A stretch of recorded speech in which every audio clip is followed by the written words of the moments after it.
story terms. All right, so make sure that you have clear, succinct definitions for each of the following terms. You can see that the definitions are here, okay? So Brooks, tell me what an author is.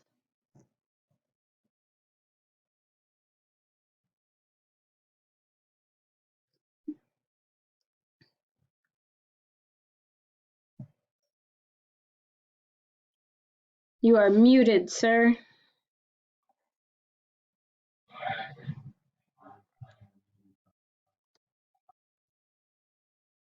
Yep, right. So it's the person who wrote the story in this case.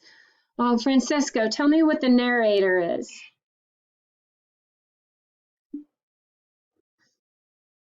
Correct. Shannon, tell me what a first-person narrator is.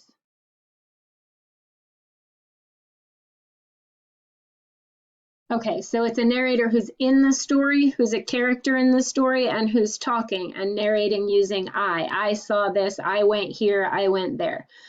Brian, tell me what a third-person narrator is.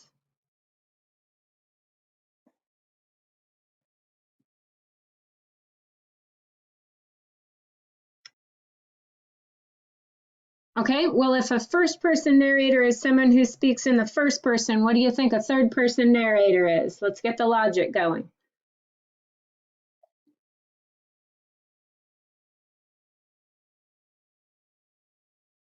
That's right. So a third-person narrator is not speaking in I, he's speaking in third person. He did this, she did this. Angel, tell me what an omniscient narrator is.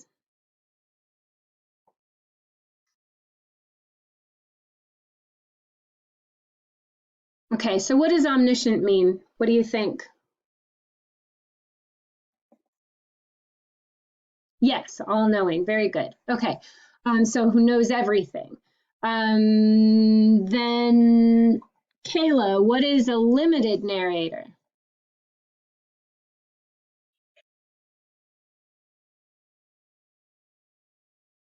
Okay, so in other words, a limited narrator might be somebody who's locked in a room and they can only tell you what they know from the people who come to visit them, right?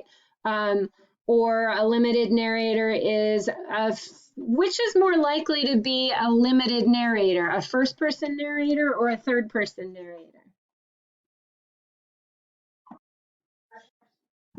Yeah, a first-person narrator is much more likely to be limited because they can only see what they can see. Kobe, what's an unreliable narrator?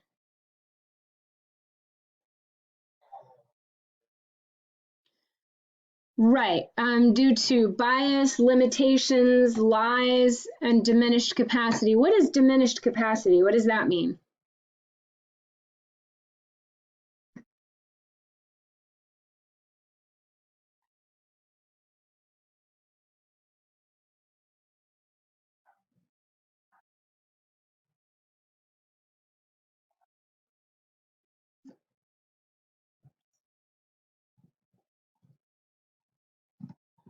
You're on the right track. Just keep pushing. Let's see what we can think. Can you think of an example of a narrator with diminished capacity?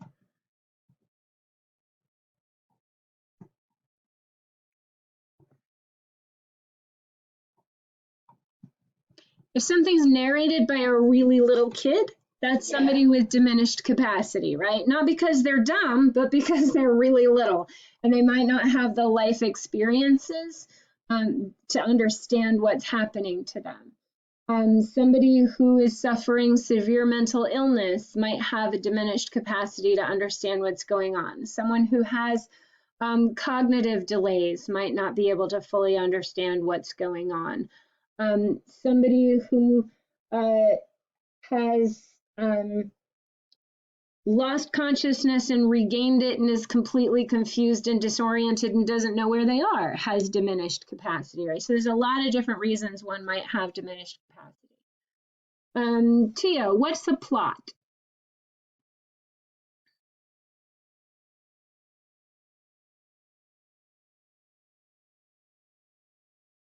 Tia, can you unmute for us, please?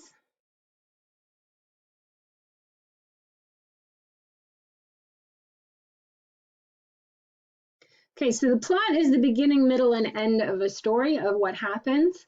A plot complication is a problem that arises to cause trouble for the characters. So that's like in your basic sitcom, that's what happens when it all goes awry and it becomes hilarious. The primary conflict, Francisco, tell me what a primary conflict is.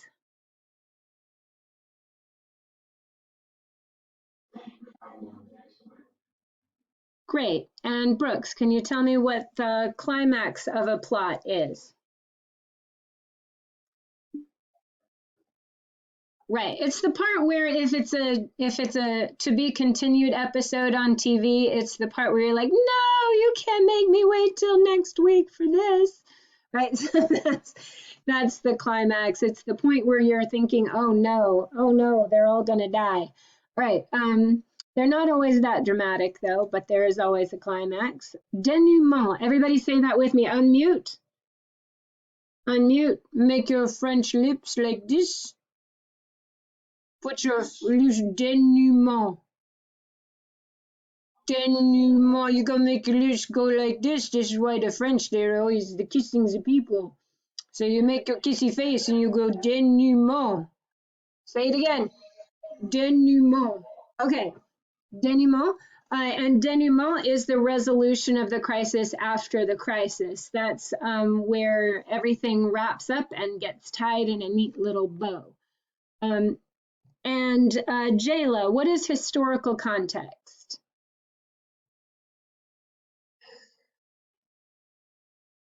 Okay, see settings below. Kayla, what is cultural context?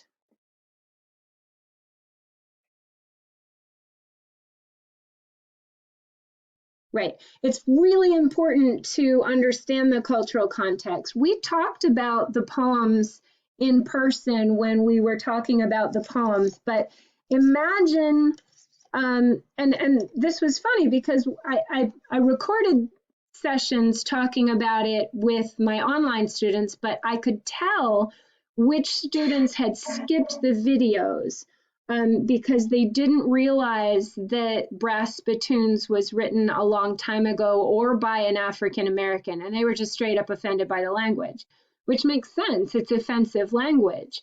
But if you understand that it was written by an African American trying to show how they were being treated at the time, it makes a whole lot more sense, and it's a whole lot less offensive to us as a reader to understand than if just, here's this poem where somebody's being called boy all the way through it, right? If you take it out of that cultural context and put it in the current cultural context, that's going to be a mess. Am I correct?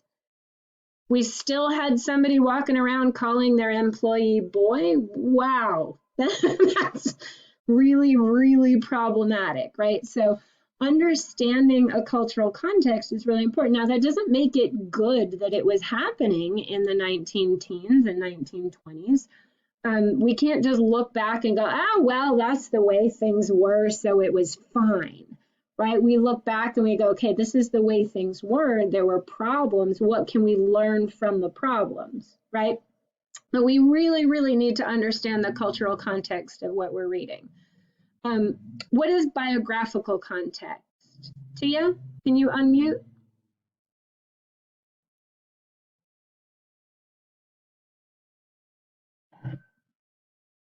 Okay. Stacy, can you tell us about the biographical context?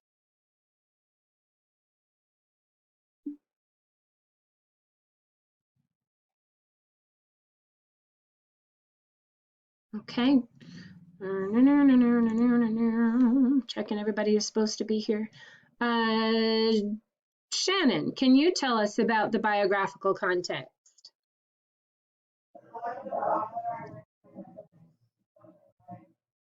Very good. Okay, so in other words, what I write for literature might be different from what Brooks is going to write for literature because we've lived different lives in different places. We have different jobs, we have different interests. And so understanding where he's coming from is going to be really important to make sure that we understand it. What my dad would write would be very different from what I would write. because he's a different personality. He sees things from a different perspective. Good. Brooks, what is literary criticism? Right, so literary criticism is also called scholarly writing, and we're going to be using some scholarly writing or some literary criticism in the essay we're about to start writing. Kayla, what's dialogue?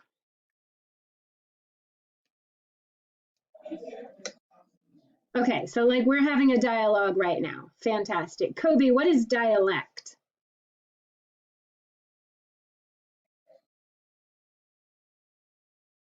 Okay, so that's when things get written out phonetically, and you just have to, and when this starts happening, I strongly recommend reading out loud to get the sound of it. It's also when there are quote unquote grammar errors in it, where people say ain't or ain't nothing wrong with that, right? Or something like that to get the feel of the way the people would have sounded. So authors are trying to get the feel for the culture of the characters in writing in dialect, as opposed to writing in the standard American English, right? They want to give some flavor, and that flavor is called dialect. Angel, tell me about a main character.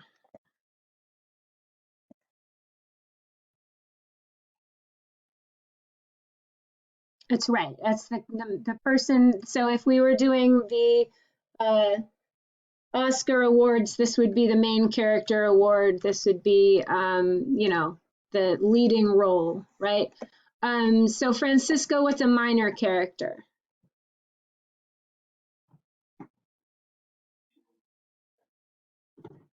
Right. So by minor, we don't mean that they come and go and we barely notice them. We mean that these are our supporting actors and actresses, right? So there's the lead actor, and then we have the supporting actors, but they're the main, they're also important. They interact a lot with the main character.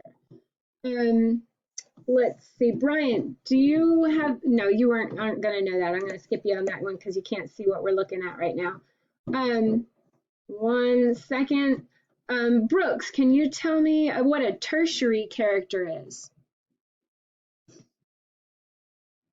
Okay, so there's your spear holder number 1, right? Those are your extras or your bit parts, the people who come in and have a line or two and then they go. They're not main characters, they just come and go.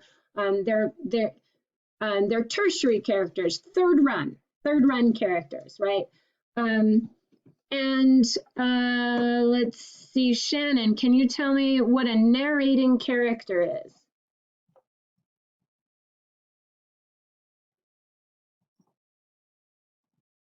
Good. And this can include the narrator. Sometimes we know the narrator's name because other people call them by their name, right?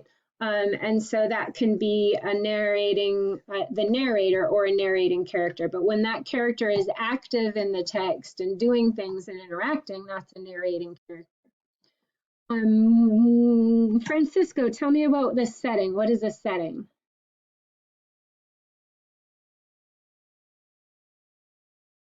Fantastic. So that's thinking about whether it's rural out in the country or whether it's urban in the city or suburban.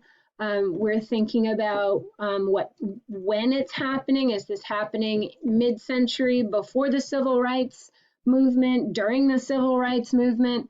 Is this happening in Edwardian England? Is this happening back in the time of slavery? We're trying to figure out when it's happening and where it's happening. Is it happening on the moon? Is it happening on Mars? Where is this story taking place? Good. Kobe, what is a protagonist?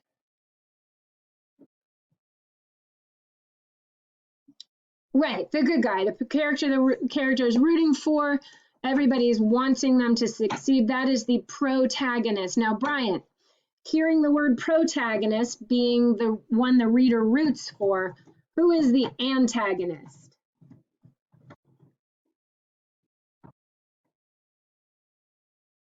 I love it.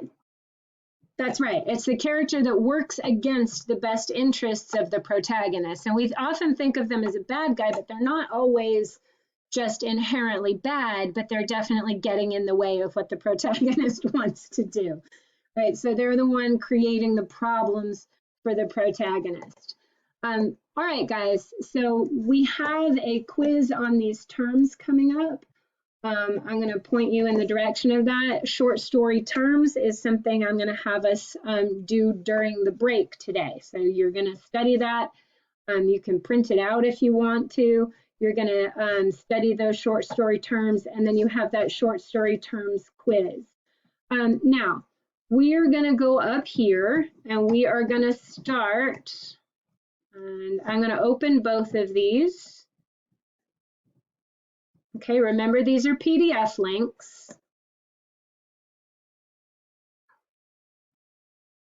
Okay, and I want to see how long each one is.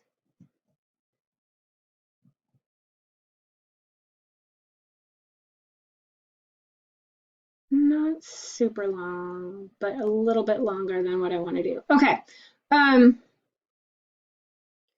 All right, so we are going to start by looking at Everyday Use by Alice Walker. Okay.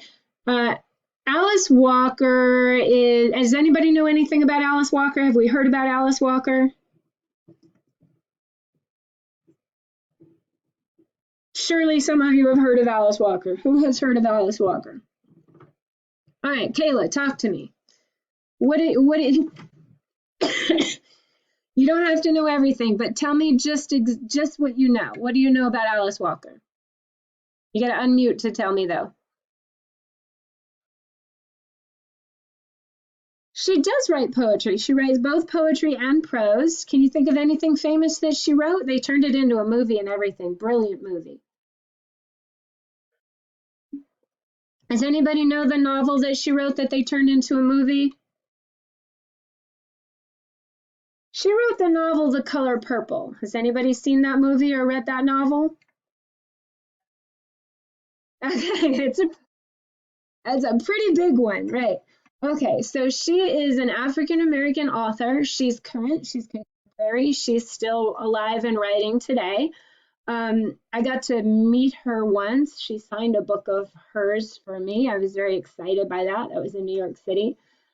She's a really brilliant writer, one of my favorites. And she has written novels, she's written poetry, she's written short stories. And this is one of my favorites. And we're going to read it.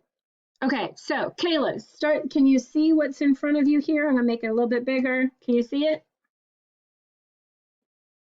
All right, I'm going to have you read just the first paragraph for us that starts with I will wait and ends with house.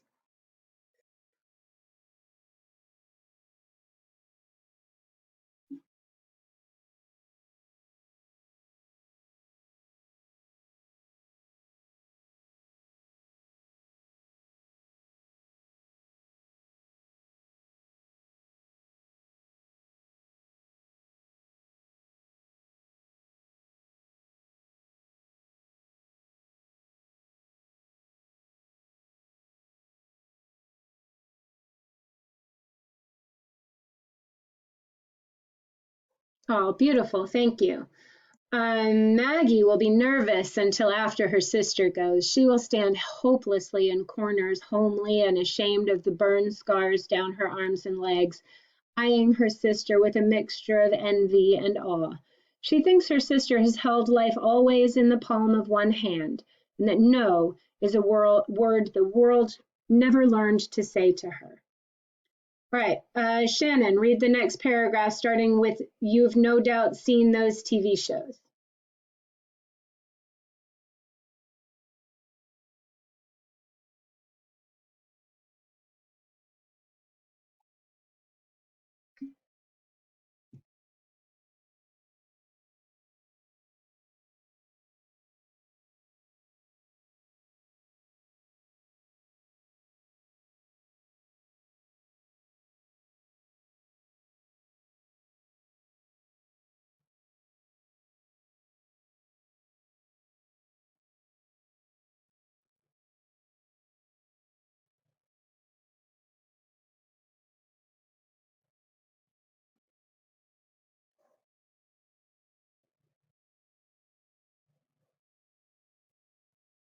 Sometimes I dream a dream in which Dee and I are suddenly brought together on a TV program of this sort. Out of a dark and soft-seated limousine, I am ushered into a bright room filled with many people, and there I meet a smiling, gray, sporty man like Johnny Carson who shakes my hand and tells me what a fine girl I have. Then we are on the stage, and Dee is embracing me with tears in her eyes. She pins on my dress like an orchid, even though she pins on my dress a large orchid, even though she has told me once that she thinks orchids are tacky flowers. Angel, can you read the next paragraph just down to where it breaks?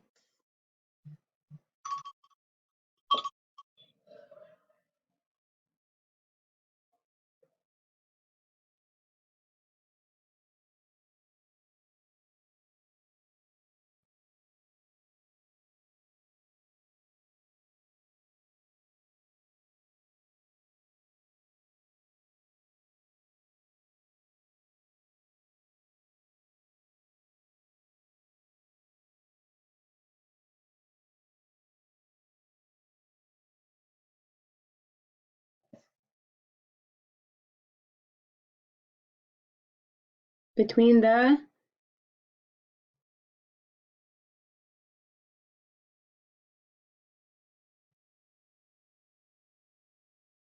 But of course all this does not show on television. I am the way my daughter would want me to be.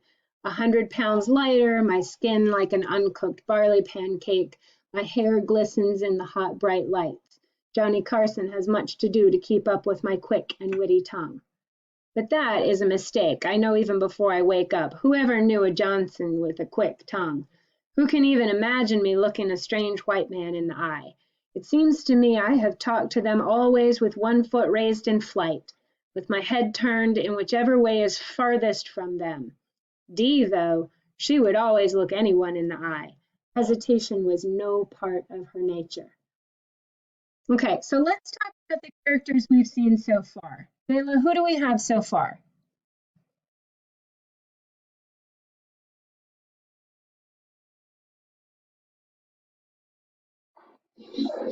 Mm-hmm. Mm-hmm.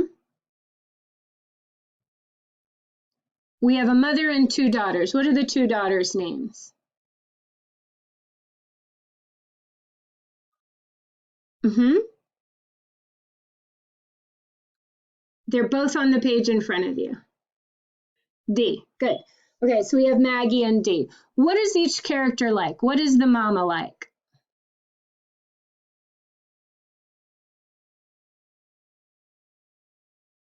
She's just described herself. What is she like? Strong and a hard worker. Is she got a quick tongue? No. What about Maggie? What is Maggie like?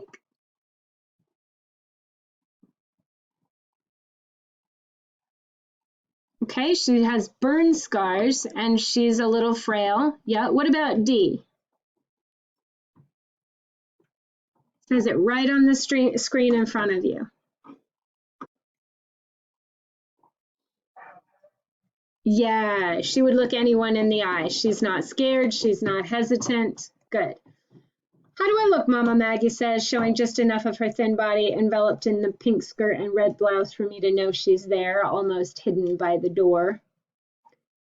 Come out in the yard, I say. Okay, have you ever seen a lame animal, perhaps a dog, run over by some careless person rich enough to own a car, sidle up to someone who is ignorant enough to be kind to him? That is the way my Maggie walks. She has been like this, chin on chest, eyes on ground, feet in shuffle, ever since the fire that burned the other house to the ground. Brooks, read us the next paragraph, starting with D is later.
Great.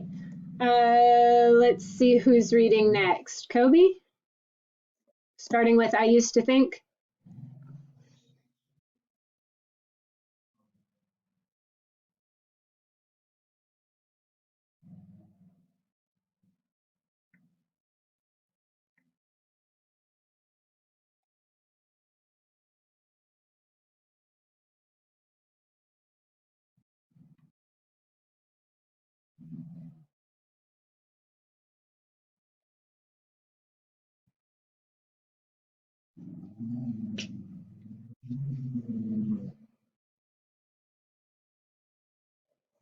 Dee wanted nice things, a yellow organdy dress to wear to her graduation from high school, black pumps to match a green suit she'd made from an old suit somebody gave me. She was determined to stare down any disaster in her efforts. Her eyelids would not flicker for minutes at a time. Often I fought off the temptation to shake her. At 16, she had a style of her own and knew what style was. Shannon, can you read us the next paragraph?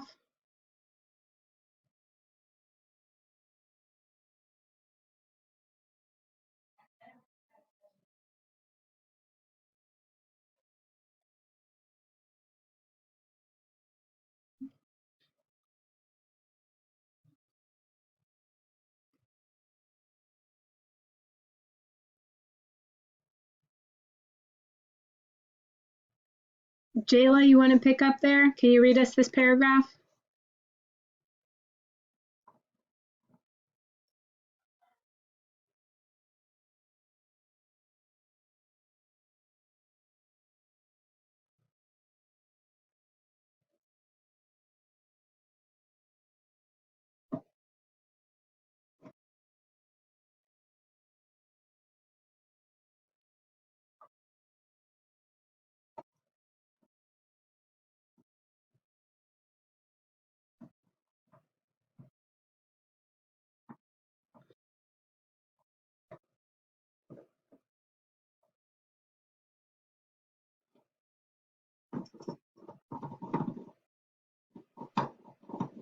I have deliberately, so what do we learn from this paragraph about this setting? When is the mom was in second grade in 1927, and now she's grown up and her children have grown up. So what's our approximate time frame here?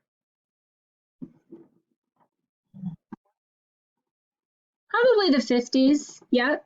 That makes sense. Um, maybe, yeah. So let's see. My grandmother was born in 1920, so she would have been in about second grade in about 1927. And my mom, when she was college age, that was the early 60s, right? So we're thinking early 60s here. Does that make sense? Fantastic. Okay. I have deliberately turned my back on the house. It is 3 rooms, just like the one that burned, except the roof is tin. We don't make shingle roofs anymore. There are no real windows, just some holes cut in the sides like the portals in a ship, but not round and not square, with rawhide holding the shutters up on the outside. This house is in a pasture, too, like the other one. No doubt when Dee sees it, she will want to tear it down. She wrote me once that no matter where we choose to live, she will manage to come see us, but she will never bring her friends. Maggie and I thought about this, and Maggie asked me, Mama, when did Dee ever have any friends? So Maggie's not quite as dim as all that. She's observant. And Dee, why is where we choose to live in quotes? Why is that in quotes?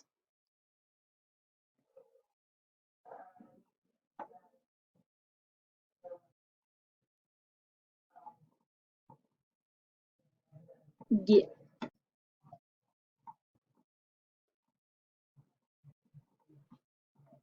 Exactly. Beautiful. Tia, are you with us? Can you unmute?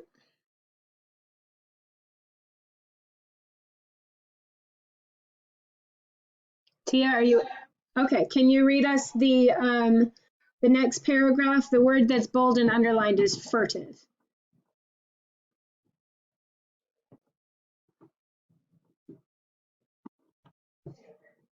It says she had a few. Read us that paragraph, please.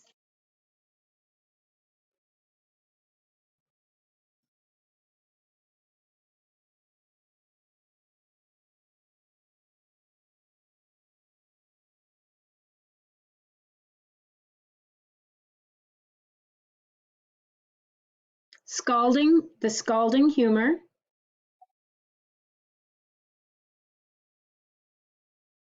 that that okay, the scalding humor that erupted like bubbles in lye. She read to them.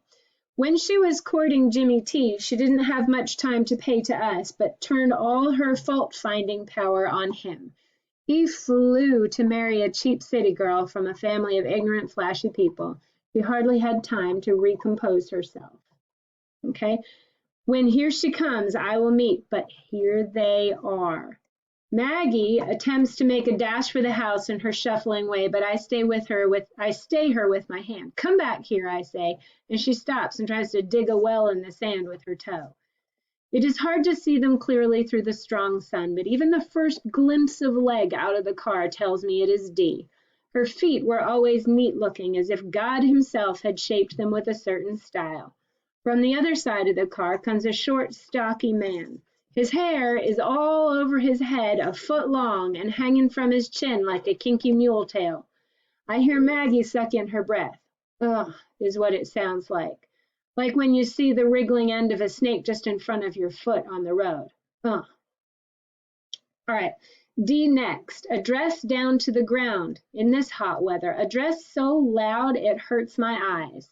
There are yellows and oranges enough to throw back the light of the sun. I feel my whole face warming from the heat waves it throws out. Earrings, gold too, and hanging down to her shoulders. Bracelets dangling and making noises when she moves her arm up to shake the folds of the dress out of her armpits. The dress is loose and flows, and as she walks closer, I like it. I hear Maggie go, again. It is her sister's hair. It stands straight up like the wool on a sheep. It is black as night, and around the edges are two long pigtails that rope around like small lizards, disappearing behind her ears.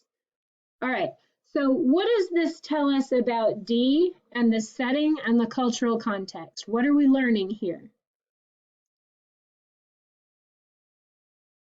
What is Dee wearing? Anybody ever see a dress like this?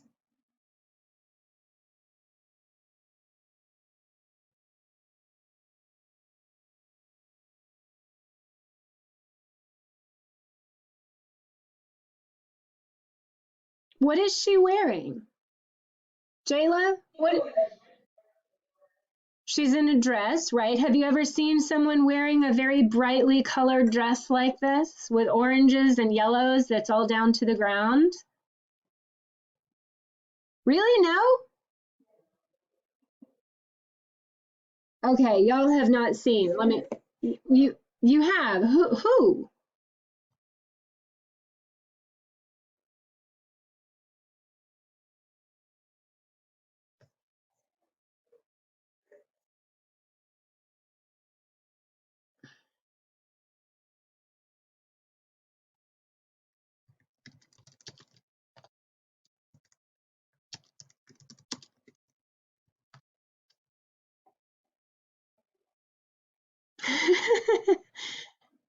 All right, we're looking at images here.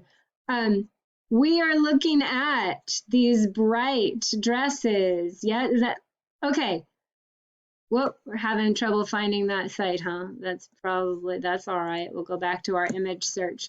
Have you not seen these dresses? The bright, gorgeous, African themed dresses. Yes, are we knowing what it? Okay, I'm gonna open this. Yes, do we understand D now? Okay, and And it's describing her hair and her jewelry, right? She is dressed in a style that's very common to what's called the Back to Africa movement of the 1970s. Okay, I gotta get back to our story here. Where is our story? And she's got, how are she and her boyfriend wearing their hair? It describes it. It's standing a foot out from their heads. How are they wearing their hair? Nope. Yes. Okay. They're wearing it natural, right? They're wearing it natural and combed out so that it stands out and looks poofy. And see, okay, so you can see, so don't skip. I know I'm skipping some of the illustrations, but the illustrations are important, right? In some ways. All right. So she's come with her boyfriend. Where are they? And they are looking very, they're trying to look African, actually. I'm going to read this paragraph because it's got some things. Now, this is a little bit of dialect. It is written out the way it's supposed to sound.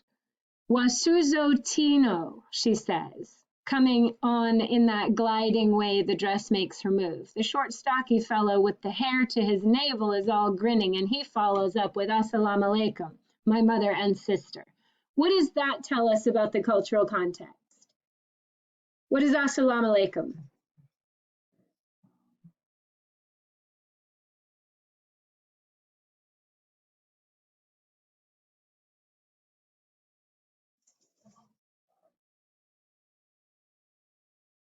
You don't have to guess. There's a footnote at the bottom of the page that tells you. Wasuzotino and Assalamu alaikum are African and Arabic greetings. Okay, so what does that tell us about the cultural context?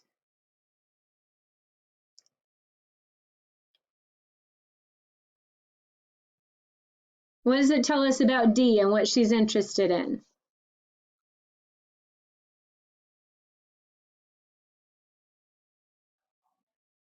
Yeah, she's interested in her African culture. And what does it tell us about the dude? What do we learn about him? Why is he using an Arabic greeting? Yes. Okay. So we're thinking about the Back to Africa movement and the Black Muslim movement in America. So we've got to really start thinking about those. Now, you might not know about them yet, but that's what our research paper is going to help us with. He moves to hug Maggie, but she falls back right up against the back of my chair. I feel her trembling there. When I look up, I see the perspiration falling off her chin. Okay. Don't get up, says Dee. Since I am stout, it takes something of a push. You can see me trying to move a second or two before I make it. She turns, showing the white heels through her sandals, and goes back to the car. Out she peeks next with a Polaroid. She stoops down quickly and lines up a picture of me sitting there in front of the house with Maggie cowering behind me.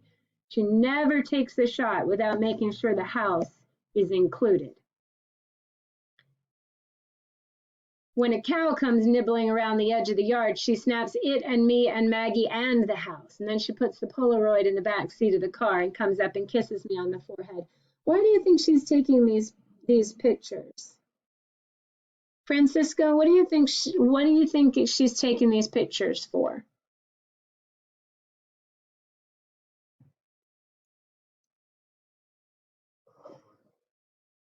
Is she proud of her house?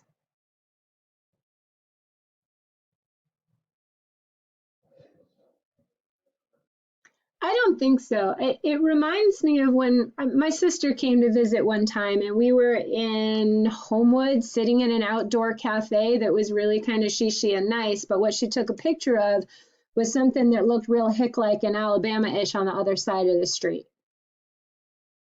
right? And so she's not taking a picture of the nice cafe we're sitting in. She's taking a picture that's going to support the stereotypes of Alabama that she wants to take back home, right? Does that make sense?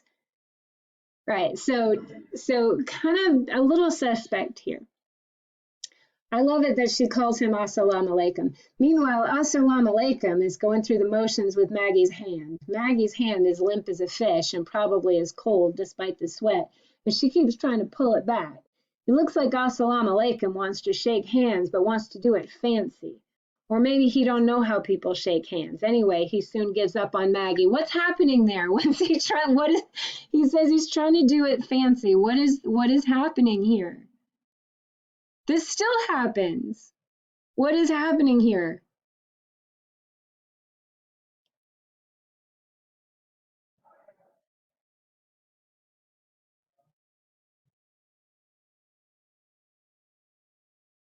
You're overthinking it. What's he trying to do?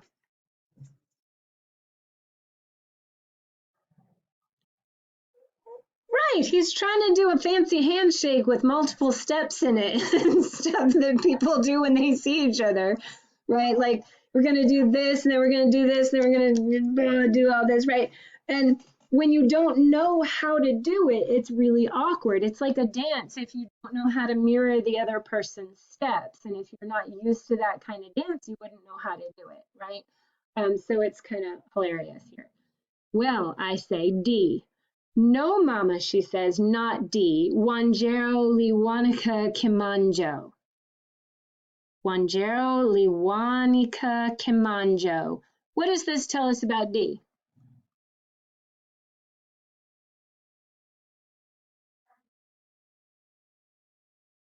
Okay, and I say, what happened to Dee? I want to know. She's dead, Wanjero said. I couldn't bear it any longer being named after the people who oppress me. You know as well as me you was named after your Aunt Dicey, I said. Dicey is my sister. She named Dee. We call her Big D after Dee was born. But who's she named after? Asked Wanjero. I guess after Grandma Dee, I said.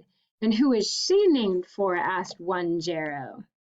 Her mother, I said, and saw Wanjero was getting tired. That's about as far back as I can trace it, I said, though in fact I probably could have carried it back beyond the Civil War through the branches.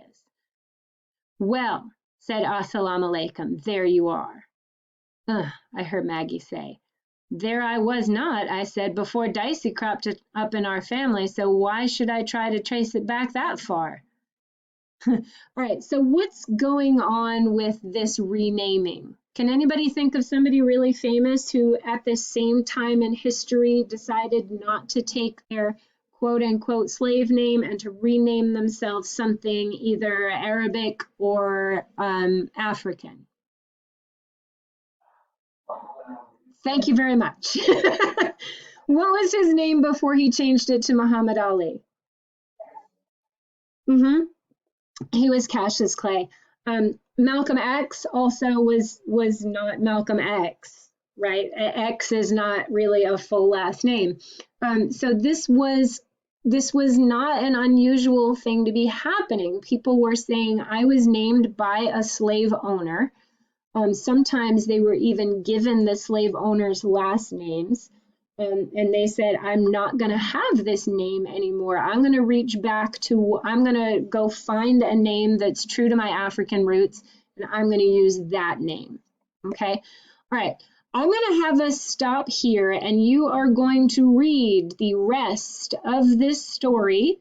It just goes down to the thing about quilting on the break, and then you are going to get started reading the Amy Tan. Yes? And at 10 o'clock, I want to have a discussion about the rest of this story and the beginning of the Amy Tan. I want you to get halfway through the Amy Tan. You can see I got halfway through this, even stopping all the time. If you read these stories out loud, you'll be done in the half an hour I'm giving you. I want you to log back on at 10. Yes? A reminder, if you don't log back on in the second half of class, you're being marked as tardy for the day because you need to be in attendance to both parts. I take attendance in both parts. We've had a number of people logging on at the beginning and not logging back on at 10 o'clock. I will send you a reminder. I want you to log back on at 10. What time are you logging back on? And what are you doing while you are not logged in? Yes. The rest of this story and the beginning of the Amy Tan story. How do you find them?